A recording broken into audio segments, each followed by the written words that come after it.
에스겔 16장 6절부터 14절.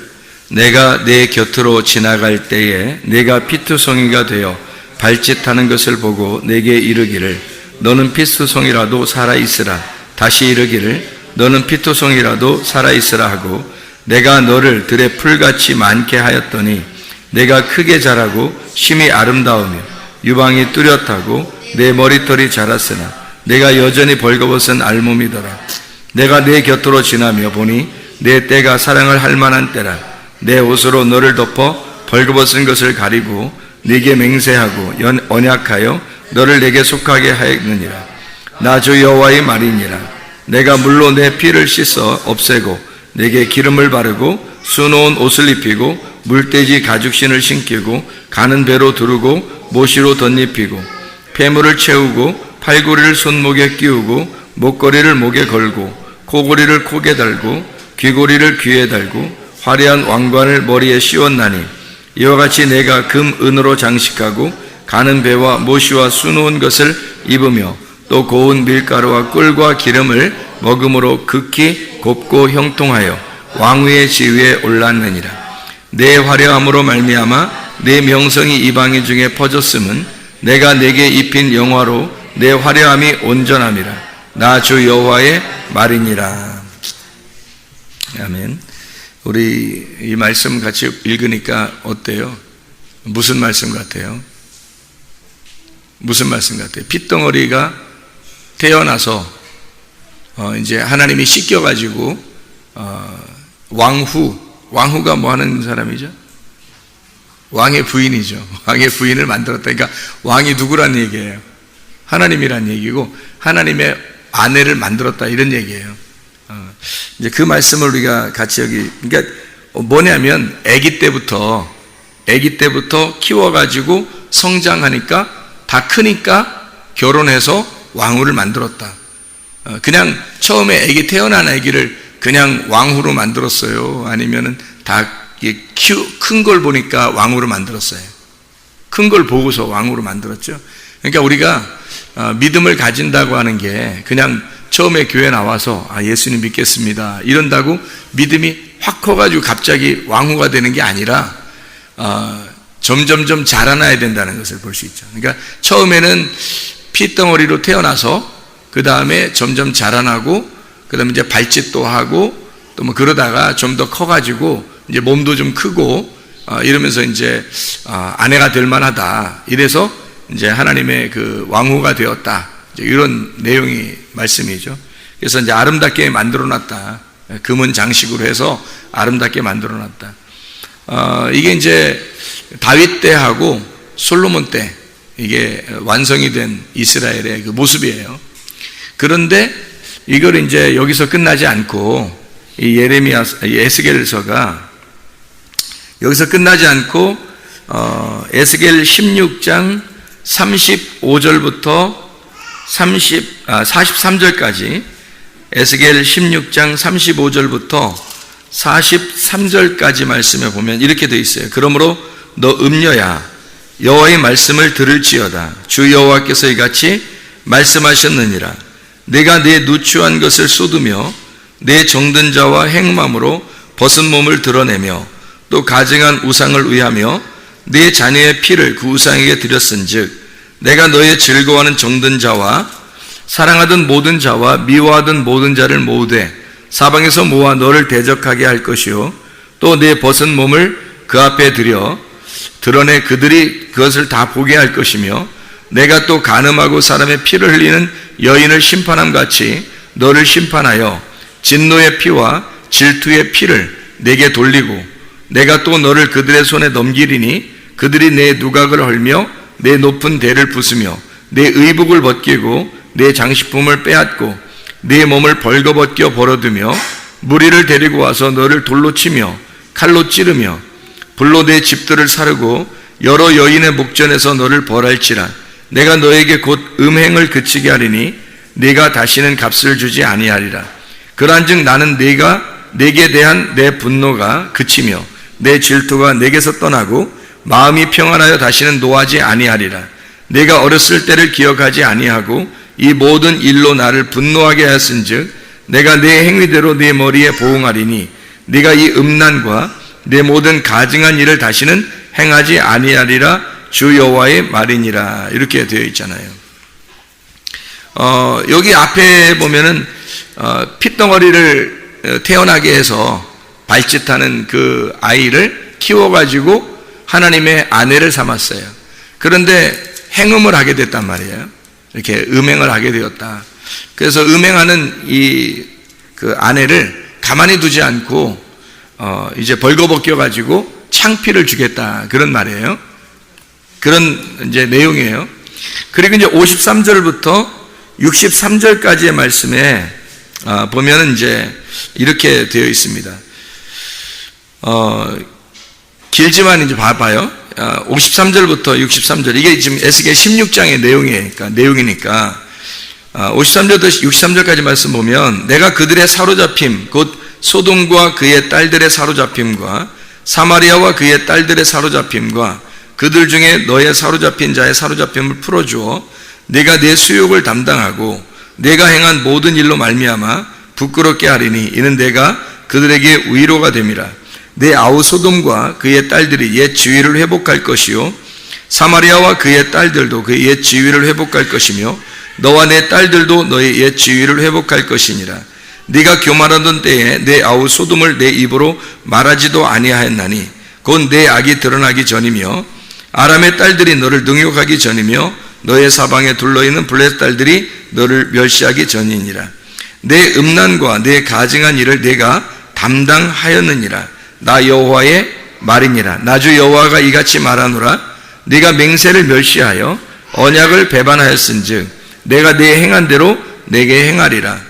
그러나 내가 너의 어렸을 때에 너와 세운 언약을 기억하고 너와 영원한 언약을 세우리라.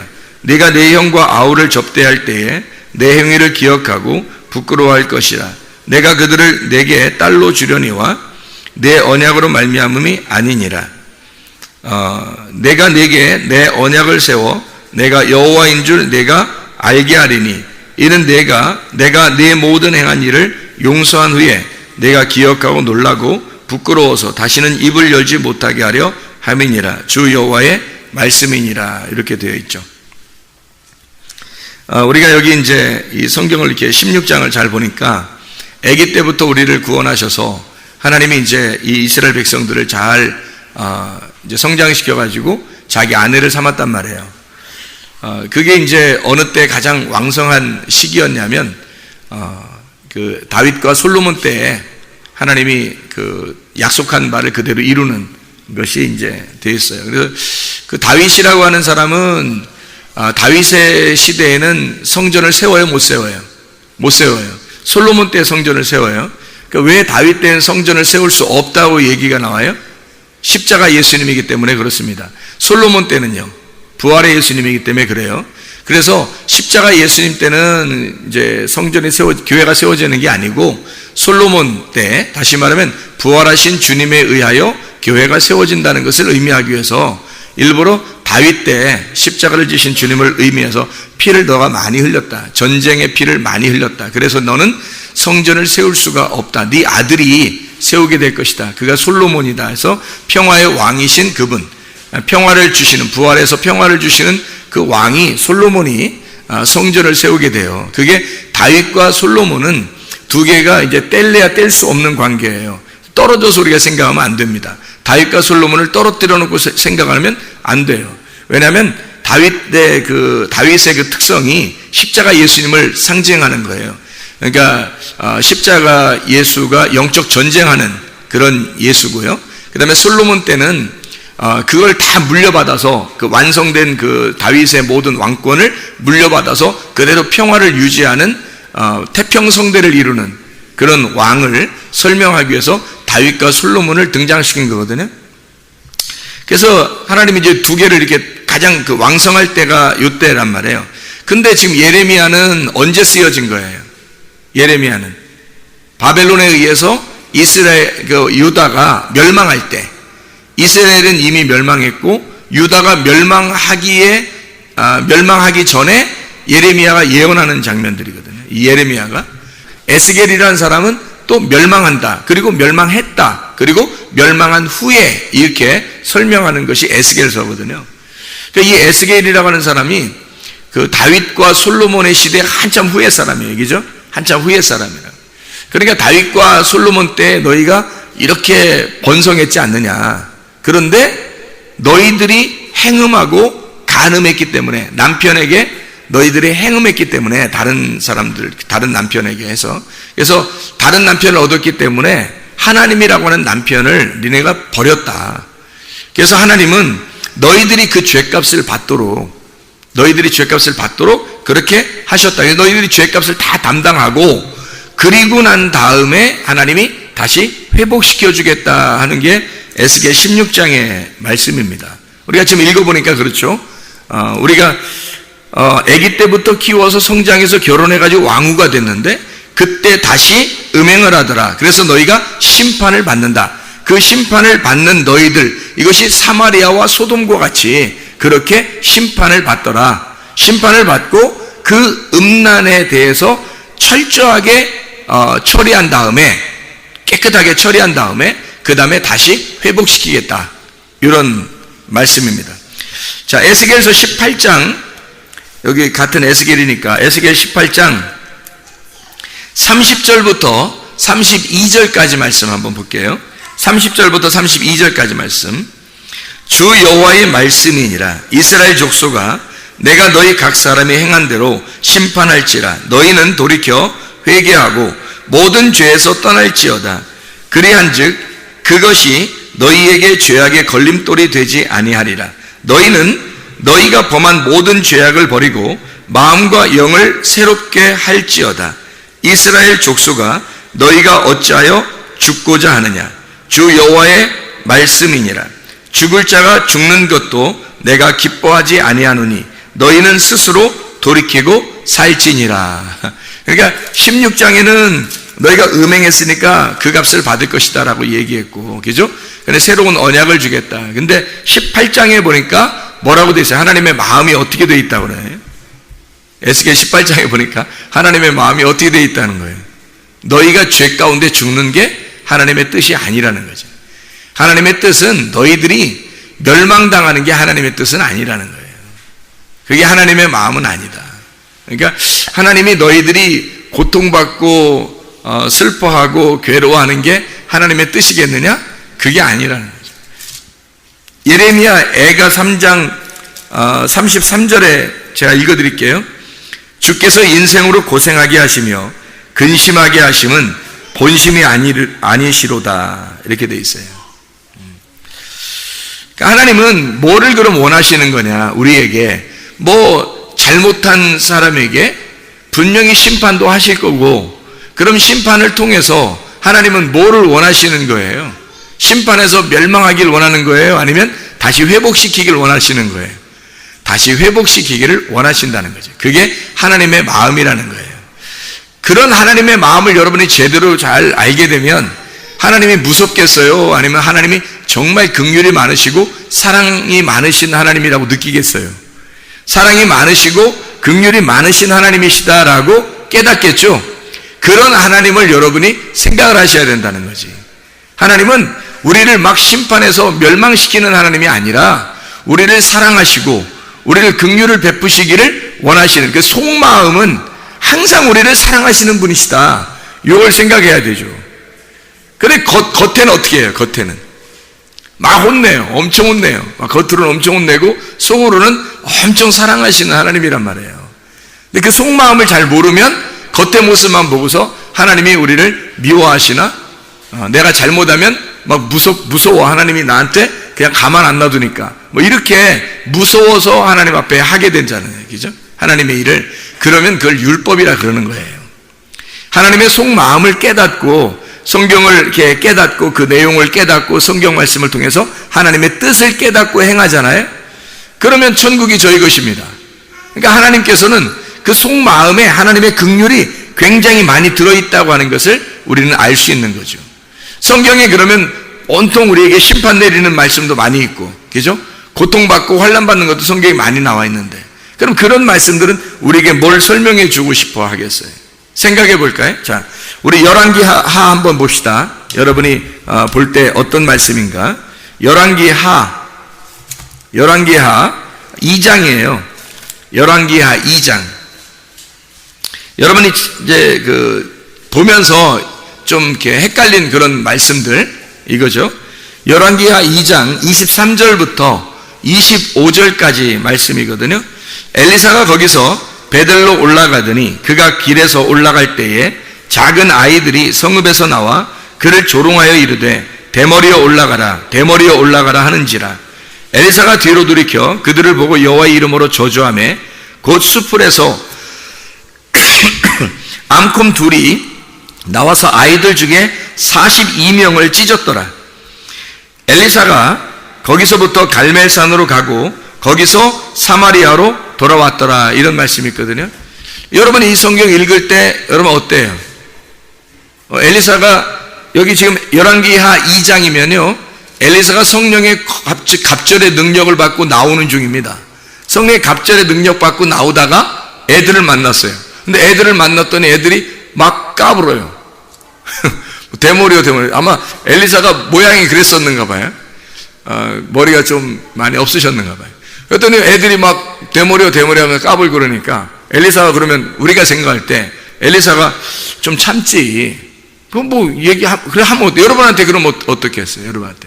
예를 들어서 여러분한테 여러분 머리는 있으니까 대머리라는 얘기는 안 하지만 이 못생긴 여자야, 못생긴 여자야, 이러면서 이게 자꾸 놀리고 옆에서 따라다니면 어때? 기분이 막 썩 좋진 않죠. 썩 좋진 않은데 그렇다고 해서 저주해서 암곰 둘이 능력이 갑절이라 받고 지금 나오는 중이니까 암곰 둘이 딱 나오게 해서 42명을 찢어서 죽였다.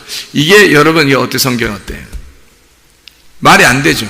여러분 같으면 그렇지 않을 텐데. 그럼 엘리사가 인간성이 더럽다? 우리보다 인간성이 더러워서 이렇게 했을까? 그럼 어떤 거예요? 왜 그런 거예요 도대체? 성경은 이런 걸 기록해 놓고 능력의 갑절을 받은 엘리사 이렇게 하거든요. 엘리야 그러면 뭐예요? 엘리야 그러면 여호와는 하나님이시다 그래요. 하나님은 여호와시다는 말이고, 엘리샤 그러면요 엘리샤 하나님은 구원자시다라는 말이거든요. 이게 구원하는 모습 같아요. 엘리샤 그러면 구원하는 여호와는 하나님은 구원자시다 그 말이거든요. 그런데 이 엘리사가 그러니까 엘리야의 다음 타자로, 그러니까 엘리야가 엘리사로 나오는 거예요. 엘리사와 엘리야는 같은 겁니다. 엘리야가 부활 승천하죠, 그죠? 승천했다 그러죠. 그러면 엘리사가 그 이후에 나와가지고 그 일을 감당하거든요. 엘리야가 죽었어, 예를 들어서 죽었어. 그러면 엘리사는 어떻게? 부활해서 나오는 구원자란 말이에요. 그렇게 엘리야가 먼저 가고 그 다음에 엘리사가 나왔다. 이게 똑같이 다윗과 솔로몬하고 똑같은 거거든요. 다윗이 십자가 예수를 말한다면 솔로몬이 부활의 예수님을 말하는 거란 말이에요. 엘리야가 갈멜산에서 싸우잖아요. 갈멜산에서 예수님은 어디서 싸웠어요? 어디서? 성전에서도 싸우고 그 골고다 산에 올라가서 거기서 십자가에 매달리면서 그게 영적 전쟁 아닙니까? 영적 전쟁 거기서 승리하시잖아요. 엘리야가 갈멜산에서 승리하잖아요. 여기서 바알 제사장들하고 승리하죠. 그러면 거기서 승리한 그 엘리야는 어떤 예수님을 설명하려고 한 거예요? 승리하시는 예수님. 그러니까 거기서 십자가 예수님을 설명하려고 한 거예요. 엘리야가. 그런데 그런 엘리야가 그렇게 십자가 예수님을 설명해서 갔단 말이에요. 그러면 그 이후에 그 엘리야의 제자, 그러니까 엘리야와 똑같은 그 갑절의 능력을 받은 자가 엘리사가 이제 활동을 하기 시작하는데, 세상에 엘리사가 이렇게 처음부터 이렇게 하고서 활동하냐 이 말이에요. 이상하잖아요, 그죠? 그러니까 이해가 안 되는 거죠. 성경 읽을 때 이 말씀 아무리 읽어봐도, 제가 중국에 그때 선교하러 갔더니 어떤 학생인지 청년인지 모르겠는데 저한테 질문을 그렇게 하더라고요. 이 문제에 대해서. 중국에서. 그래서 이 말이 너무 이해가 안 간다는 거예요, 이 말씀이. 그래서 제가 여러분 이 설명을 한번 할 테니까 보세요. 이걸 여기서 이렇게 보면, 이걸 여기서 그냥 이렇게 보면요, 성경 이해가 안 될 수가 있습니다. 그럼 요거를 제가 표면적으로, 겉으로 이렇게 설명을 할 테니까 한번 여러분 생각해 보세요. 마태복음 12장 31, 32절에 보면 하나님이 주님을 예수님을 욕하고 또 핍박하고 뭐 이렇게 또 때리고 그러면 용서한다 그랬어요? 아니면 용서 안 한다 그랬어요? 용서한다 그랬죠? 예수님을 때리고 욕하고 그래도 용서하겠다 그래요. 마태복음 12장 31, 32절에 나와 있습니다. 그런데 성령님이 오시는데 그 성령님이 오시면 그를 회방하고 하면 성령을 회방하는 자는 용서할 수가 없다라고 나와요. 성령이 용서를 안 한다고 나와 있어요. 그럼 보세요. 예수님이 예수가 일을 다 십자가의 그 완성을 끝내고 올라가시잖아요. 그럼 누가 내려와요? 성령님이 내려오십니다. 성령님이 내려오시면 십자가 예수로 구원받은 자가 성령에 의하여 성령 안에서 회방의 성령을 부인하고 성령을 회방하고 그러면 주님께서 성령님이 용서를 안 하신다는 거예요. 마태복음 12장 31, 32절입니다. 그 말이 히브리서 6장 4절부터 6절의 말씀에도 보면 너희가 한번 비침을 얻고 성령의 은사를 맛보고 구원을 경험한 자가 타락하면 그러면 회개할 수가 없다 그렇게 나오죠. 그게 무슨 말이냐면요. 십자가 예수를 진짜 경험해서 회개했으면요. 그게 십자가 예수를 경험한 겁니다. 십자가 예수와 함께 죽은 거예요. 근데 그 후에는 그럼 이 사람한테는 성령의 충만함이 임할 텐데 성령의 충만함이 임한 사람이 성령의 회방을 하고 돌아다닌다? 그 말은 성령을 회방한다는 말은 성령을 거부하는 거예요. 성령을 부정해버린다는 말이에요. 무슨 말이냐면 성령을 왕으로 섬기지 아니하고 성령을 갖다가 그 자기네 집에 골방에 그냥 뭐 김치냉장고 옆에다가 이렇게 막 집어쳐놓고 옷으로 덮어놓고서 자기가 주인 행세한다는 말이에요. 우리 집이란 말이에요. 우리 집. 이 안에 주인이 들어왔어요. 주인이 왔는데 주인을 갖다가 묶어가지고 골방에다 옷방에다 확 집어쳐놓고서 막 꾹꾹 밟아가지고 옷으로 덮어놓고 내가 주인 행세한단 말이에요. 그럼 그 주인이 너에게 왔는데 예수님은 죽으시러 온 거고 예수님은 너를 위해서 죽으시러 온 거고 성령님은 뭐하러 온 거예요? 성령님은 우리에게 주인 되시려고 오신 거예요. 왕이 되시려고 오신 거라고. 그게 성령님이라고. 그런데 왕으로 섬기지 아니하고 그 성령님을 무시해버리고 부인해버리고 회방해버리고 그 성령을 갖다가 저쪽 집의 구석에다 확 쳐놓고서 자기가 항상 주인 행세해버리면 용서 안 된다는 겁니다. 근데 여러분이 교회 다니는 사람들이 자기는 예수를 믿었다고 생각하는데 십자가 예수를 믿는다고 생각하는데 거의 그렇게 산다는 거죠. 거의 성령님을 주인으로 섬기지 않는다는 거죠.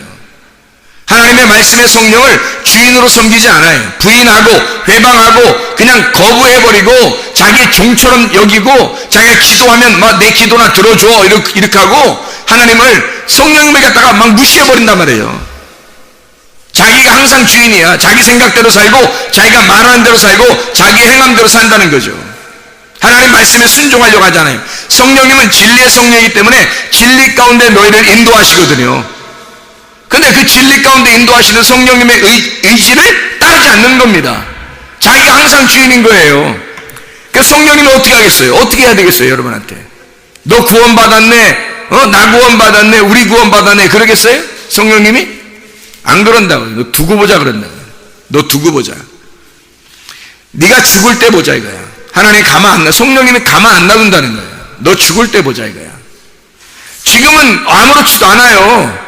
교회 다니면서 이거 아무렇지도 않다고요. 그냥 교회 다니는 거야. 자기가 항상 주인인데 주인 행세하는데 교회 중심적으로 살지도 않고 말씀 중심적으로 살지도 않고 주님 중심적으로 살지도 않아요. 성령님이 주인인데 그렇게 살지 않아. 그런데도 성령님은 가만둬요, 여러분을. 언제 심판하는 줄 알아요? 그렇게 구원받았다고 믿는다고 하는 사람이 그런 식으로 살면요, 성령님이 너 죽을 때 보자 그래요. 둘째 사망이 너에게 오나 안 오나 그렇게 합니다. 그게 증명이 되면 하나님 말씀이 이루어진 거기 때문에 하나님의 입장에서는 손해가 아니에요.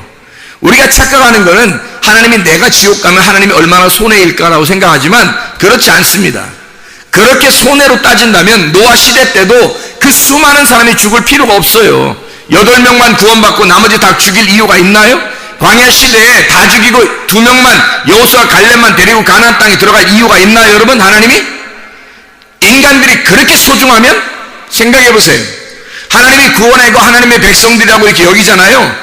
근데 그 사람이 하나님의 성령을 회방하고 주인을 주인으로 따르지 않고 그러잖아요. 그럼 너 죽을 때 보자 이거야. 말씀이 그대로 이루어지나 안 이루어지나. 너 죽을 때 보자. 네가 심판을 받을 때 그때 보자는 거예요. 절대 지금 시대에 안 봅니다. 하나님이 그때 손을 딱 보는 거예요. 마지막 때 미리 이 말씀들을 가리켜서 미리미리 알려주는 거예요. 너희의 주인이 누구냐? 성령님이다. 그러면 성령께 복종해야죠. 하나님의 말씀 앞에 복종해야지. 우리가 그렇게 사는 거예요. 우리가 미리미리 알아요. 그래서 미리미리 보험 드는 거예요. 미리미리 사고 나기 전에 미리미리 보험 드는 거야. 사고 안 나면 나중에 뭐 보험금 타게, 보너스로. 사고 나면 그거로 다 해결되게 미리미리 보험 드는 것처럼 말씀을 미리 듣는 거예요. 들어서 그 말씀대로 순종하는 겁니다. 성령님 나의 주인이시라고 인정해 드리는 거죠. 자, 엘리사가 엘리야 후속으로 와가지고 엘리사가 나타났는데 대머리요. 엘리야가 십자가 예수예요. 십자가 예수가 부활하면 엘리사가 되거든요. 그러면 십자가 예수가 다윗이 십자가 예수인데 부활하면 솔로몬이 된단 말이에요. 그래서 성전을 세운다고, 교회를 세우는 사람이라고. 그래서 엘리사가 가가지고 그 제자들과 함께 어떻게 해요? 막 나무를 막 베고 막 건축하고 그러죠? 교회 건축입니다. 그게 하나님의 집을 건축하는 거예요. 그 제자들과 함께. 그러니까 엘리사가 그렇게 하고 있는데 그 엘리사는 부활의 예수란 말이에요. 성전을 짓는 그 부활의 예수. 그런데 엘리야가 그랬는데 엘리야 후속타로 나와서 엘리사가 부활의 예수로 나오는데 그 머리를 갖다가, 부활의 예수의 머리가 누구예요? 그럼 하나님이지 누구예요? 부활의 예수의 머리는 하나님이야. 그게 하나님의 영이라고요. 성령을 회방하는 거라고. 지금 대머리요. 단순히 여러분 옆에 사람 누가 뭐 머리가 좀 빠져 있으면 대머리요, 아, 저 사람이 저런 사람 얘기하는 건가, 얼마나 기분 나쁠까, 그런 얘기가 아니라고. 이게 기분 나빠서 하는 얘기가 아니고, 예수님의 머리는 하나님인데 그게 성령님이라고요. 하나님, 예수님, 성령님이 같은 분이죠. 부활하신 예수님이 하나님이고 그 하나님은 성령님이시라고요. 성령을 회방하고 있다고. 그러니까 엘리사가 자기의 머리인 하나님을 비방하고 회방했기 때문에 그거를 심판하고 있는 거란 말이에요. 곰이 나와서 심판하잖아요. 그죠? 찢어서 죽여버리는 거죠. 성경이 이 말을, 왜 이 잔인한 얘기를, 엘리사가 갑절의 영감을 받고 바로 나와서 이런 얘기를 일부러 쓸까요? 우리에게 보라고 쓰는 거죠. 그때 당시의 사람들에게 이거 보라고 쓰는 거 아니에요. 그때 당시 사람들한테 이거 보라고 썼겠어요? 아니란 말이에요. 우리한테 보라고 쓰는 거예요. 우리한테. 지금 후대에 있는 우리들에게 이 말씀을 보라고 쓰는 거예요. 그래서 그때의 그런 일들을 버려버리는 겁니다. 그리고 하나님은 가인과 아벨도 똑같잖아요. 가인과 아벨에서 가인이 아벨을 죽이게 되고 아벨의 후속타로 셋이 나오게 되잖아요. 그래서 가인, 아벨, 셋, 이렇게 3인방이 이렇게 하나다라는 것을 설명해 준다 그랬죠. 그 당시 사람을 위해서 쓰는 게 아니라 우리들에게 쓰는 말씀이다. 그걸 이해한다 그랬죠. 그래서 여기서 엘리사가 42명의 어린아이를 죽입니다.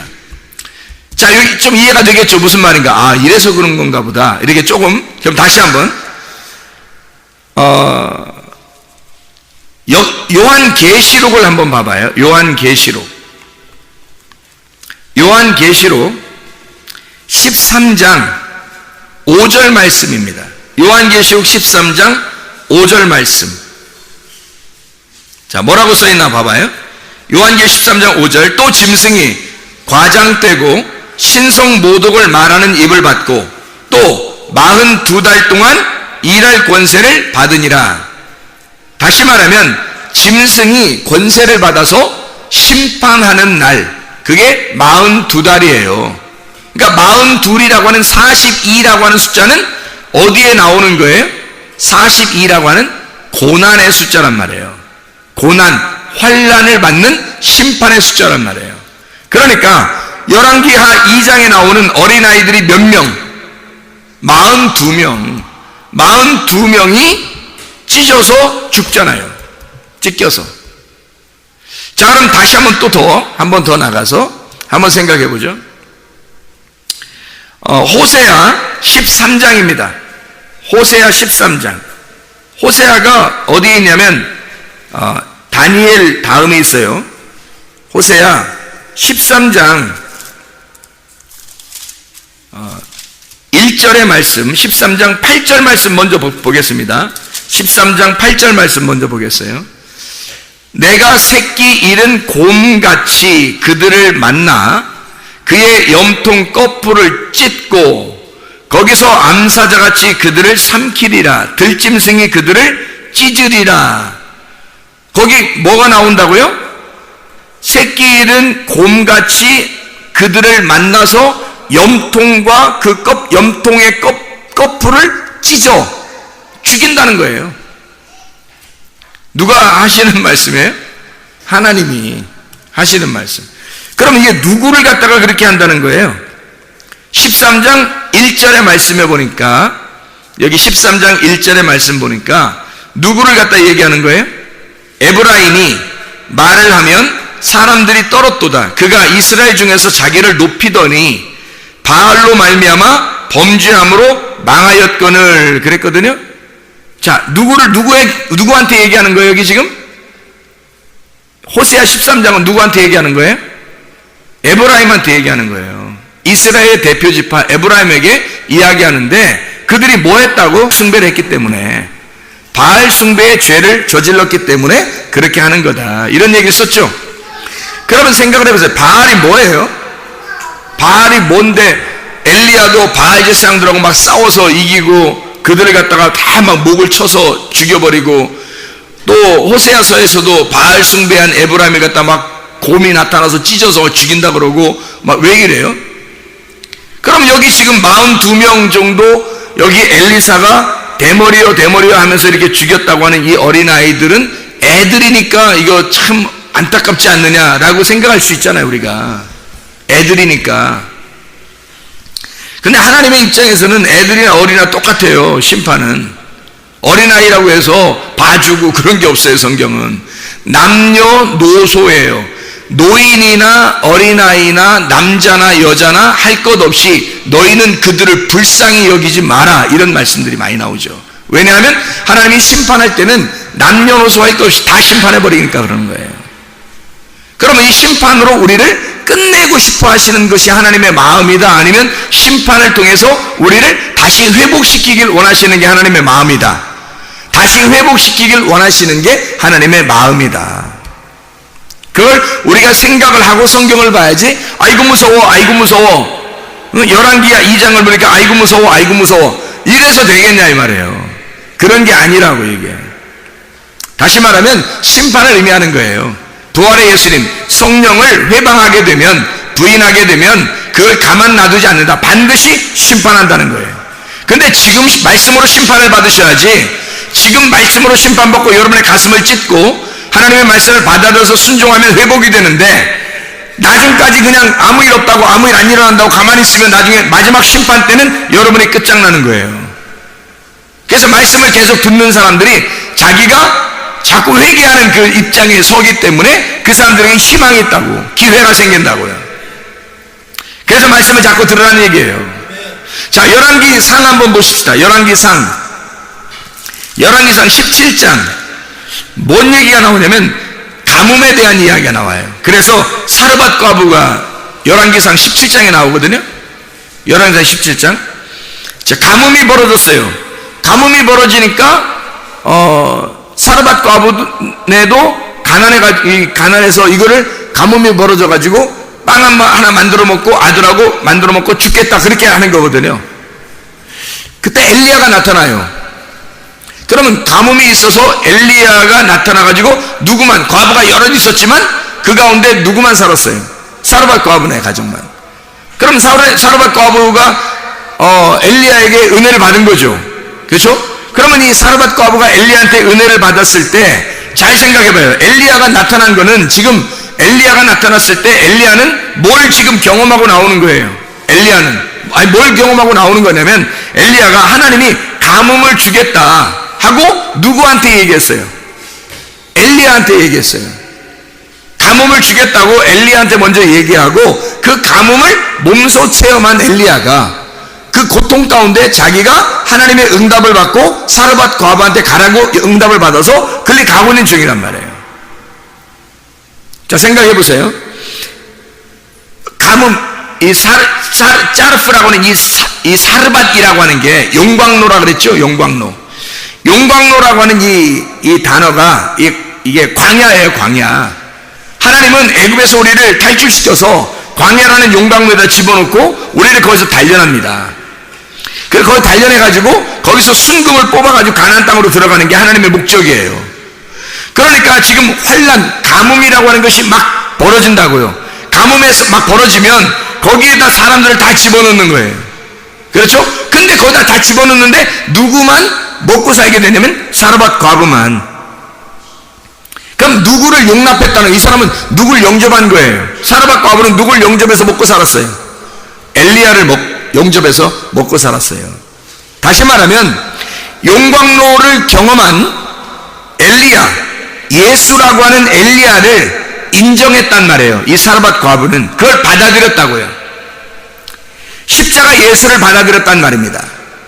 그 엘리야, 그 고통받는 숨어 지내는 그 엘리야를 그가 받아들인 거예요. 용납했단 말이에요.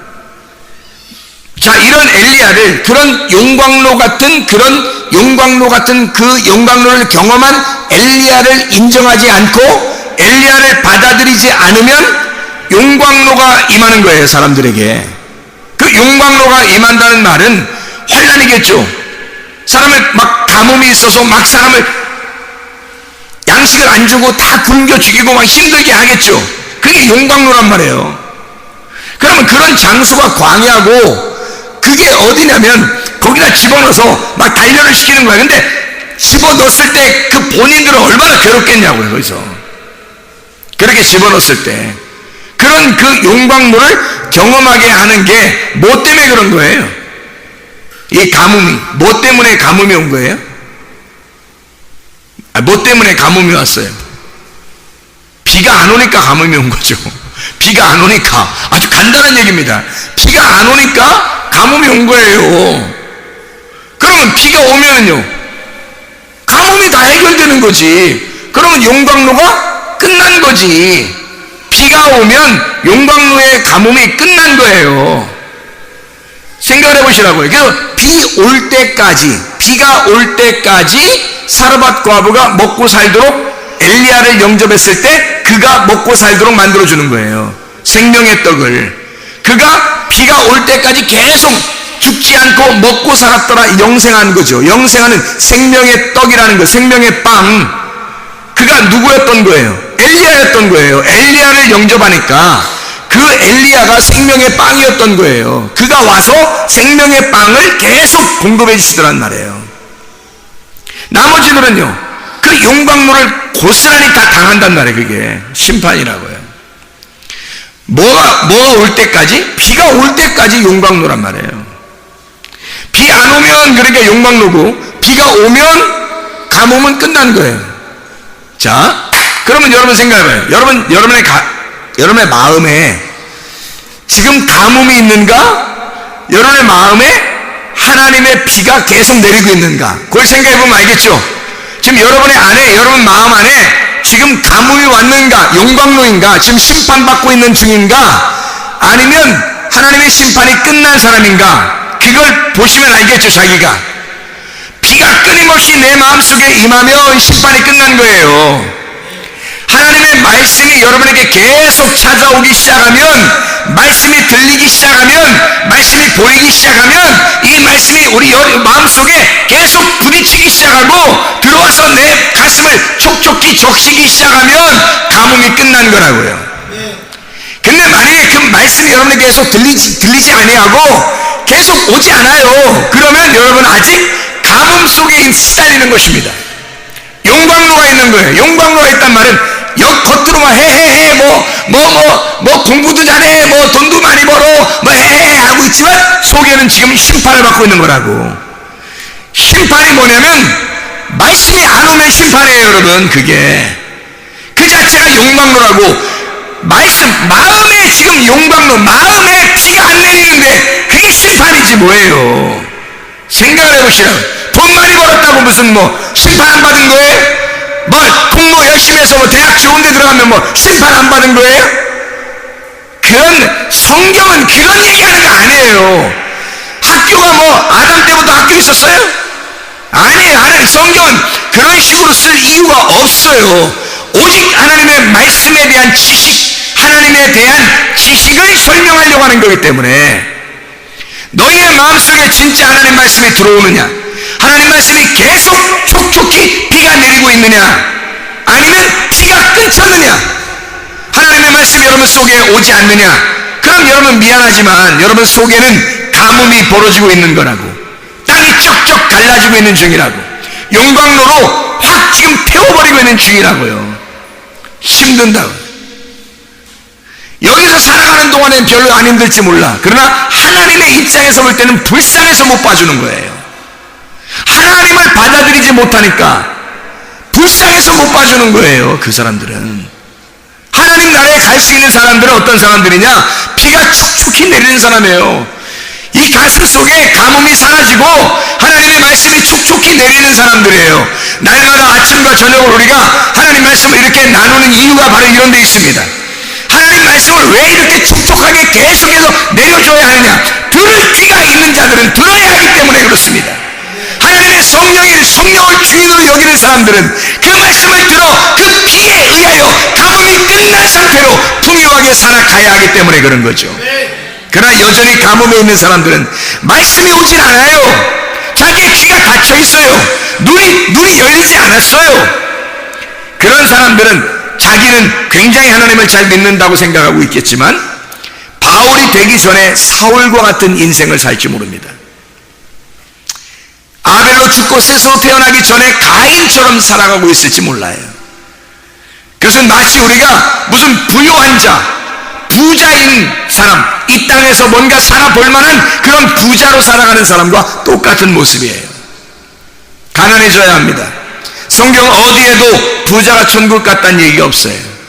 다 가난해져야 천국 가는 겁니다. 이 땅에서 굶어 죽어라 그런 뜻이 아니에요. 세상에 있는 것들을 끊으란 얘기예요. 세상에 있는 것을 정을 끊으라는 거야. 하나님과 관계를 위해서, 하나님과 관계를 맺으라는 거예요. 여러분 속에 가뭄이 있는데 어린아이들이 막 대머리와 놀리고 있어요. 여러분 어느 편에 있어요? 아이고 불쌍해, 어린아이들 불쌍해, 나도 어린아이 같은 그런 마음을 가졌는데 이러면서 지금 엘리사가 어떤 존재인데 엘리사를 갖다가 지금 막 비방합니까? 말도 안 되는 소리예요. 여러분은 인간의 정으로 어린아이를 본 거지만 성경적으로 영적으로 다시 한번 봐보라고요. 그러면 어린아이들과 엘리사와의 전쟁이라고. 지금 이게 어린아이들과 엘리사와의 전쟁이에요. 잘 생각해보라고. 이게 지금 어린아이들은 인간적인 눈으로 보니까 불쌍하게 여긴 거지만 하나님의 눈으로 한번 보시라고요. 엘리사와 어린아이들의 전쟁이란 말이에요. 이게 지금 어느 편을 들겠습니까 여러분이? 하나님의 편에 들겠어요? 사람의 편에 들겠냐 이 말이에요. 여러분 잘 생각해 보시라고요. 어린아이들은 42명이에요 다수입니다.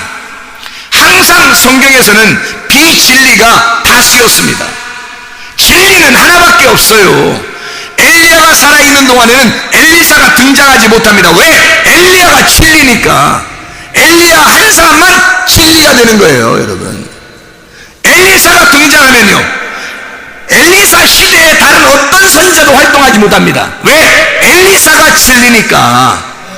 엘리사가 진리란 말이에요. 진리는 하나밖에 없는 거고 나머지 42명은 비진리란 말이에요. 비진리와 진리가 싸우는데 여러분 어느 편에 들겠냐 이 말이에요. 진리 편에 서셔야 된다고. 우리가 인간의 눈으로 성경을 보니까 아이고 불쌍해 하지만 엘리사의 편에서 생각해 보라고요. 이건 진리의 편이라고요. 누가 정통입니까? 어린 아이들이 정통이에요? 엘리사가 정통이에요? 정통은 엘리사예요. 우리는 엘리사가 사람이 적지만 한 사람이지만 정통한 진리, 이 말씀에 우리는 손을 들어줘야 된다 이 말이에요. 이게 복음이라고. 이 율법은 여러 가지예요. 율법은 여러 가지라 이렇게 사람을 충돌해서 이쪽이 막 괴롭혀요. 얘기하고 비난하고 욕하고 그럽니다. 율법은 선악의 나무는 선악이잖아요. 벌써 선악 두 개잖아요. 생명나무는요? 생명사막나무에? 아니잖아. 그냥 생명나무잖아. 생명나무는 하나고 선악의 나무는 선악나무잖아요. 두 개잖아 벌써. 아니 두 개 나무라는 얘기가 아니고 두 개로 나오는 나무라고. 두 개를 알게 하는 나무란 말이에요. 너희가 이 두 개로 먹지 말라는 거지. 이 두 개로 너희가 알지 말라는 거. 말씀을 두 개 선악으로 알지 말라는 거예요. 말씀을 생명으로 알으라는 거야. 생명의 나무로 알으라는 거야. 하나로 진리로 알으라는 거죠. 복음은 하나밖에 없어요. 가난한 거지 나사로가 왜 아브라함의 품에 천국에 들어갔을까? 거지니까 이렇게. 누가 몰라 그건? 누가 몰라요? 거지니까 총 깐 걸 누가 몰라요? 부자는 그러면 다 지옥 가? 그럼 부자는 무조건 지옥 가기로 결정이 된 거야? 이 세상에서 부자들은? 이건 심령이 부유한 걸 말하는 거예요. 가난한 거지 나사로는요, 거지라고 우리나라 말로 거지라고 썼지만 사실 가난한 자 나사로예요. 가난한 자, 부토코스라는 말입니다. 부토코스라는 가난한 자라는 단어를 썼는데 나사로가 돕는 자, 하나님의 돕는 자예요. 하나님의 돕는 자라는 이름입니다. 나사로가. 그러면 나사로라고 하는 이 하나님의 돕는 자는 부토코스, 심령이 가난한 자예요. 심령이 가난한 자 나사로, 이 사람이 아브라함의 품에 있죠. 아브라함의 품에는 이 가난한 거지, 우리가 거지하지만 지나가는 거지들이 천국 가겠구나, 우리는 부자면 지옥 가겠구나, 그런 말 아니에요. 여러분 거지들 만나봤어요? 제가 꽤나 거지 많이 알아요. 여기 1층에 좀 있다 보면 많이 오십니다. 여러분이 오셔요. 근데 모두 다 거지들이 오셔서 아유 목사님 감사합니다, 이렇게 참 정성스럽게 이렇게 주셔서 참 감사합니다, 뭐 이런 사람도 있지만, 어떤 때는 막 잔돈이 없고 잔돈에 돈이 아무것도 없을 때도 있잖아요. 제가 뭐 항상 돈이 있습니까?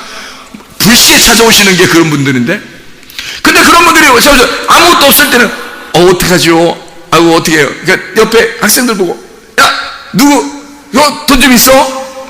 저도 없는데요. 그래서 그래도 있나 한번 찾아봐. 속에 그럼 잘 찾아봐. 1,000원짜리 하나 있어요. 1,000원짜리. 오늘은 이거밖에 없어. 어떡하지요? 하면서 1,000원짜리 이렇게 드리잖아요. 아이씨, 뭐 이런다고요. 천국 가겠어요? 아니 거지면 다 천국 가는가? 거지들이 승진하는 사람 얼마나 많은데요. 그게 가난하고 휴지죽고 그런 분들이, 그러면 짜장면 드시고 있더라고. 내가 짜장면 먹으러, 우리 학생들하고 짜장면 먹으러 갔더니 짜장면 드시고 있더라고요. 그래서 제가 안면이 또 있으신 분이라 한두 명 아는 게 아니라, 그래서 안면이 좀 있으셔서 제가 주인에게 살짝 이제 짜장면 값을 저분 것도 이렇게 우리가 계산할 테니까 드리고 왔단 말이에요. 왔는데 드렸는데 이 세상에 앉아가지고 막 술 먹으면서 그냥 짜장면 막 먹으면서 술 먹으면서, 내가 드리기 전에 뭔 일이 벌어졌냐면 주인하고 막 싸움이 일어났어요. 막 욕하면서 나를 무시해 막 그러면서 막 그냥 술 마시면서 그냥 막 짜장면 먹어서 돈 안 낸 거예요. 돈 안 내고 그냥 막 싸운 거예요. 그러니까 주인이 승질나가지고 나가, 돈 안 받을 테니까 나가 막 이렇게 한 거고, 이 사람은 네가 날 무시해 하면서 또 이러면 천국 가시겠습니까? 거지면 다 착한가요? 성경에? 거진 다 천국 가는 거예요? 그런 의미 아니에요. 심령이 가난한 걸 얘기하는 거예요. 부토코스라는 단어는 심령이 가난한 걸 말하는 거예요. 그게 어디에 딱 나오는지 알아요? 마태복음 5장 3절. 심령이 가난한 자는 복이 있나니 천국이 저희 것이며 할 때 부토코스는 복이 있나니, 거기에 있는 가난한 자는 복이 있나니, 그게 가난한 자 나사로예요. 그게 그러니까 가난한 자, 심령이 가난한 자이기 때문에 아브라함의 품에 들어간 겁니다. 그럼 그 심령이 가난하단 말은 뭐예요? 무슨 말이에요? 심령이 가난하단 말은 마음에 부유한 게 없단 말이에요. 자기가 가지고 있는 게 하나도 없단 말이에요. 마음에 자기가 가지고 있는 그런 게 하나도 없다는 거예요. 쉽게 얘기해서 심령이 부유하다는 건요, 자기가 알고 있고 자기가 가지고 있는 게 많아. 자기 마음에. 아니 겉으로 돈 많다고 이런 것만 부자가 아니라 그런 것도 있지만 자기가 가지고 있는 마음의 부유함이 너무 많아요. 지식으로 부유하고 자식으로 부유하고 돈으로 부유하고 그걸 우상을 삼는 자들이에요. 그걸 우상을 삼고 그걸로 자기들이 막 그것 때문에 권력을 유지하고 명예를 가지려고 그러고 뭔가 막 자랑하고 싶어하고 교만하고 이런 겁니다. 그게 심령이 부유한 사람들이에요. 뭔가 자기가 가지고 있는 것들. 심령이 가난한 그 거지 나사로는요, 아무것도 없어요. 가진 게 하나도 없다고. 자기가 가지고 있는 걸 다 내려놨다고요. 그래서 거지 나사로는, 심령이 가난한 사람은 하나밖에 가진 게 없다고요. 누구밖에? 하나님밖에 가진 게 없다고. 그걸 심령이 가난하다 그러는 거예요. 여러분 가슴 속에 뭐 가지고 있어요? 솔직히 얘기해서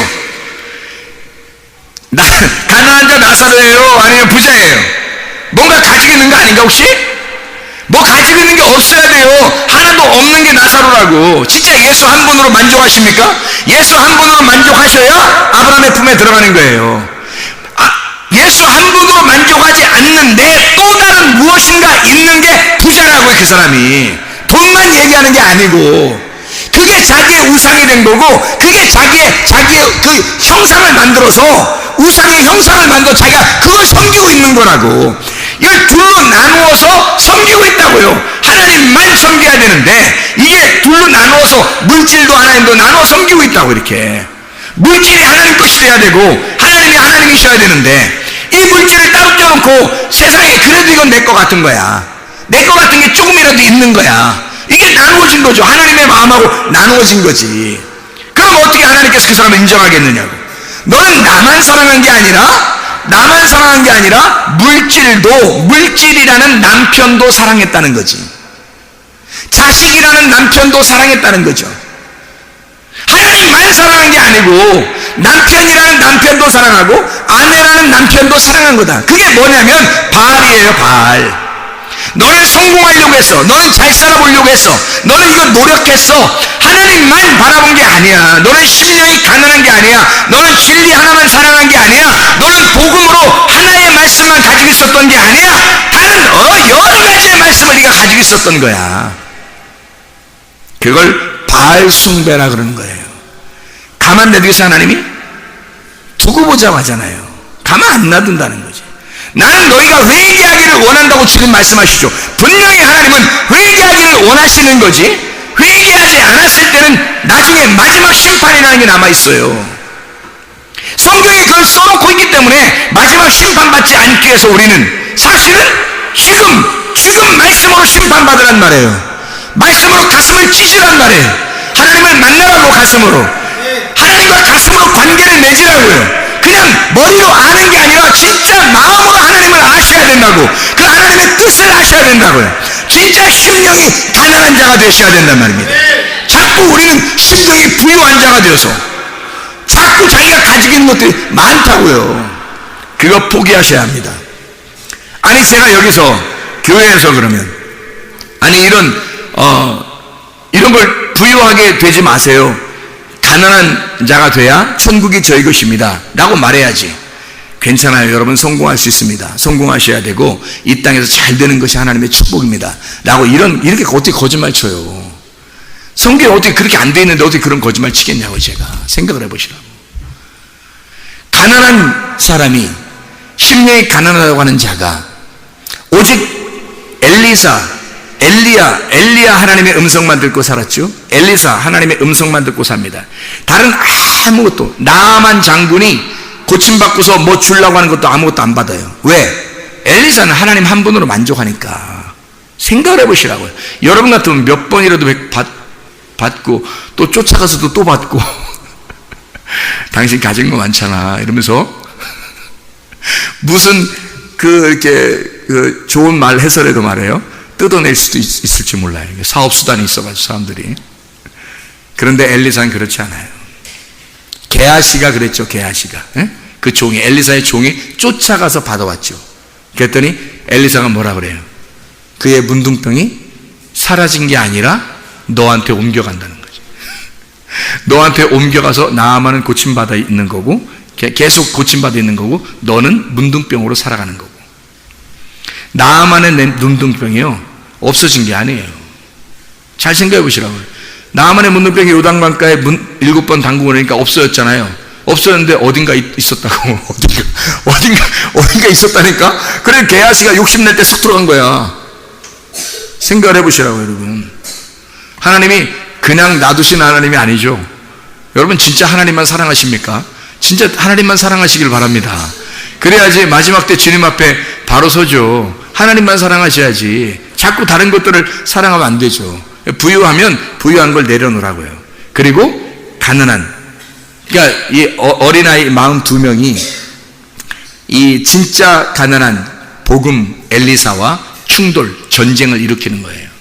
이 여러 명 42명은 예수님이라고 하는 엘리사, 이 엘리사가 진리의 말씀 한 가지만 가지고 있을 때 여기는 비진리가 여러 개가 있었다고요. 지금의 시대에 교회들 가보면 뭐 굉장합니다. 막 다원주의도 있고요, 그죠? 자기들이 막 정통이라고도 하고, 그때 당시에는 유대 종교, 그러니까 예수님은 혼자였고 많은 유대 종교인 사람들이 예수님을 죽였죠.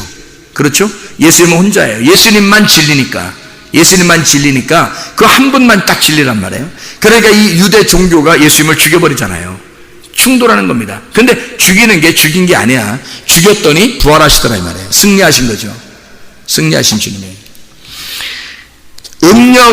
음녀는 화려한 옷을 입는 겁니다. 음녀는. 자, 어린아이가, 여러분은 어린아이로만 여기 보니까 그래요. 음녀는 화려한 옷을 입어요. 여러 가지 색깔을 입는 겁니다. 근데 신부는 어떤 옷을 입어요? 흰 옷 입고 가는 겁니다. 천국에. 하나의 색깔을 입고. 색깔이 없어요.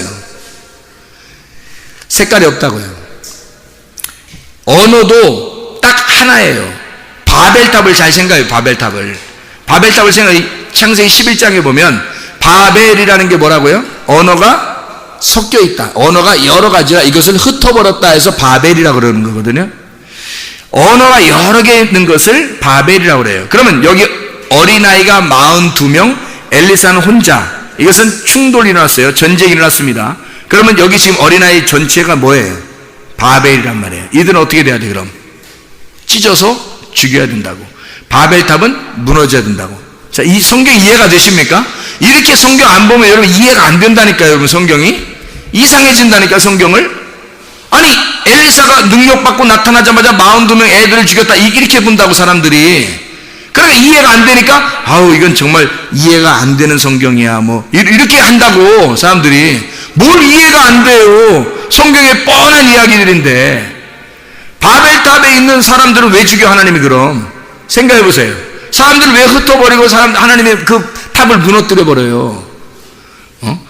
하나님께서 그걸 일부러 그렇게 왜 그러시냐고. 또 여러 유대인들이 예수님을 죽였어요. 그리고 유대인들 어떻게 해요? 멸망당합니다. 이스라엘 백성들이요. 로마에 의해서 멸망당해, 그러죠? 완전히 멸망당해 버려요. 그리고 세상을 흩어놔 버렸습니다. 그리고 유대인들이 핍박당하고 곤란당하잖아요. 이게, 그러면 하나님이 정말 사랑만 많으시다면 그냥 둬야죠. 이렇게 하면 뭐 잘못해도 그냥 둬야지. 그런 거 아니라면 성경에서는.